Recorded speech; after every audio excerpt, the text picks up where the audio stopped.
bunny. Parang ano. We're in Alaska. Ketchikan, Alaska.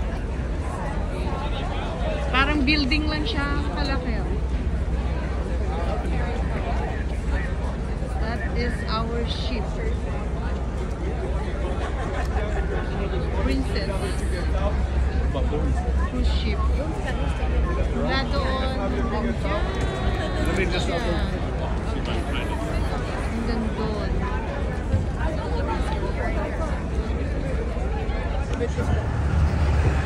Normally we got 365 days in the calendar year of 234 that's going to end up being rainy. Wow. So we are lucky today. You did good. Nice. I know how you guys planned it. To the right That's we've got another statue thundering wings. Actually, Ketchikan means under the thundering wings of eagles. That's kind of the mystical bird Keja, or thunderbird, who when he would flap his wings, thunder would roar. Blink his eyes, lightning would flash, and then it would rain. And rain. And rain. For more.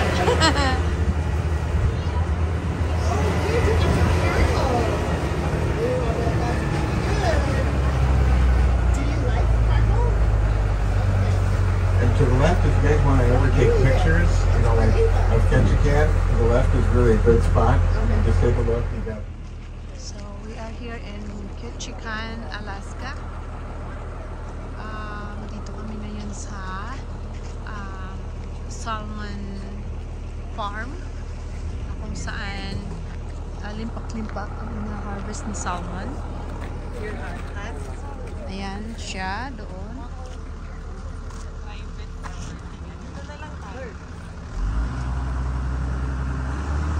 Sometimes may makikita kang parang lumulukso dyan sa tubig. So those are all the salmon. It's now foggy in this area. Medyo malamig siya ng konti. But it's good. It's a nice weather. Kasi walang ulan. Mostly daw umuulan dito.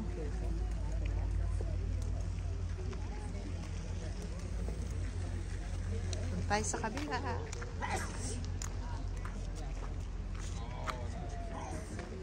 Ayan si Honey ba, no? Where? Right there. Right there, they're going up.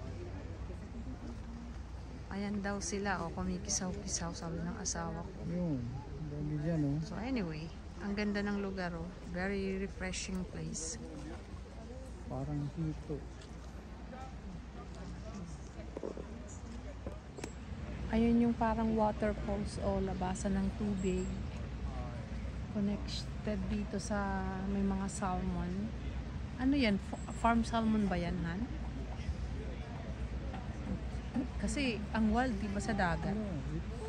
It's a farm, right? This is river. So it's just a natural one? Came from the mountain. Ang ganda ng ano dito.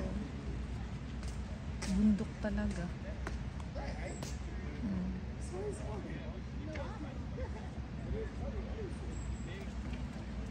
Irrigation yun, irrigation.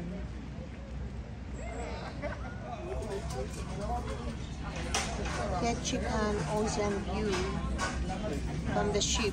View from the ship. Aeroplano yun. Hindi ibon.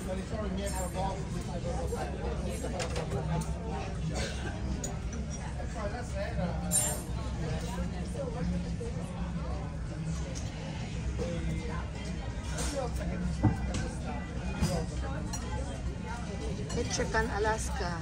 View from the ship.